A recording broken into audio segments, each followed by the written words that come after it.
Toby had been busy for the last few days.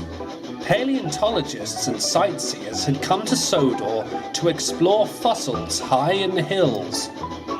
Toby could never understand the work that went into it, but he was amazed with what they found. "What's that thing in the corner?" he asked his driver. It appeared to be a long, twisted white twig, sitting on a stand. "That's a mammoth tusk, Toby," replied his driver. "I think these paleontologists are finding mammoths and saber-tooth cats. They used to live on the earth a long time ago, just like dinosaurs." Toby was impressed. He was even more honoured when he got to take the tusk to the Sodor Museum. Before long, even the little engines who saw the sightseers and the paleontologists on their travels were very interested to see what would be discovered next. But none were more keen to know than Peter Sam. Rusty," he said one evening, "what is a mammoth?" Rusty chuckled. "Consider it like a hairy elephant," he replied. "Driver says they lived around a time called the Ice Age. I don't understand it myself." "Okay," said Peter Sam. "Then what's a saber-tooth cat?" "It's like a giant lion without a mane and fangs," said Rusty, hoping the description would help. But Peter Sam was still confused. Maybe this was something he can see for himself when he took the first train out the next day. The next morning, Peter Sam rushed into Crovensgate station with his train. Thomas had only just pulled up to the platform. "Are you going to Lakeside?" he asked. "I am," replied Peter Sam. "Why?"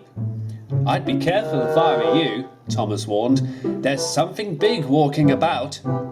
Peter Sam chuckled and tried to sound brave. "If it's a mammoth, Thomas, nice try," he said. "Driver says they died out a long time ago." Thomas rolled his eyes and chuckled. "Don't say I didn't warn you," he said, and he left the station with Annie and Clarabelle. Before long, the guard blew his whistle and even Peter Sam was off. But it would have been wise if he had listened to Thomas's warning. When Peter Sam arrived at Lakeside, his driver, fireman and the guard went to the refreshment ladies' tea shop for a break. They even joked that this time Peter Sam would wait for them. As Peter Sam simmered happily, everything in Lakeside felt normal. The paddled steamer that took holidaymakers around the lake, some cars, some people bustling about, a gigantic woolly mammoth. Woolly mammoth? Peter Sam stopped and noticed the tall, hairy elephant standing next to him. "Good heavens!" he cried. "Driver! Fireman, we've got to go!" he wailed. Peter Sam's crew did not like being rushed, but before they can scold their engine, Peter Sam had hurried them back into the cab. "We've got to go! Mammoth!" he shouted. The crew noticed the beast, and before they could tell Peter Sam, he had scurried away without even listening. But I'm sorry to say, there was more to come.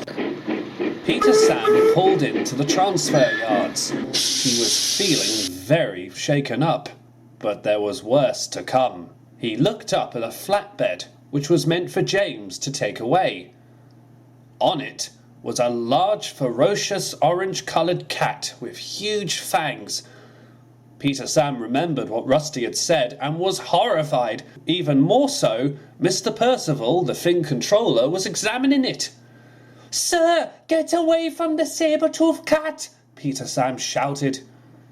Mr. Percival turned round and was very surprised. "Are you all right, Peter Sam?" he asked. "There was a mammoth at Lakeside," Peter Sam whimpered, "and I thought that cat was going to eat you." Mr. Percival almost laughed. "Oh, Peter Sam," he said. "Thomas did say you'd get shaken up. The mammoth and the saber-tooth cat are going to be part of a special display for Ice Age creatures. After Toby and those paleontologists found the mammoth tusk, we had models of these animals brought over." Peter Sam felt very embarrassed. But at least he now knew why there was a mammoth and saber-tooth cat on the little railway.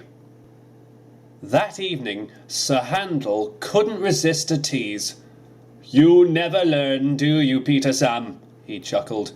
"What's next, a ghost engine on a bridge?" Pull the other buffer, scared of some silly Ice Age creature models. Pah, you wouldn't see me getting so hot and bothered over that. Scar Lowy, who had also seen the models, gave a sharp shrill of his whistle, almost sounding like a mammoth trumpeting.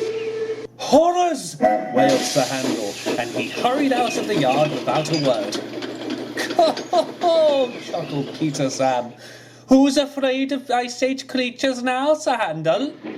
When Sir Handel did manage to stop and realise what the noise had been, he remained respectfully silent.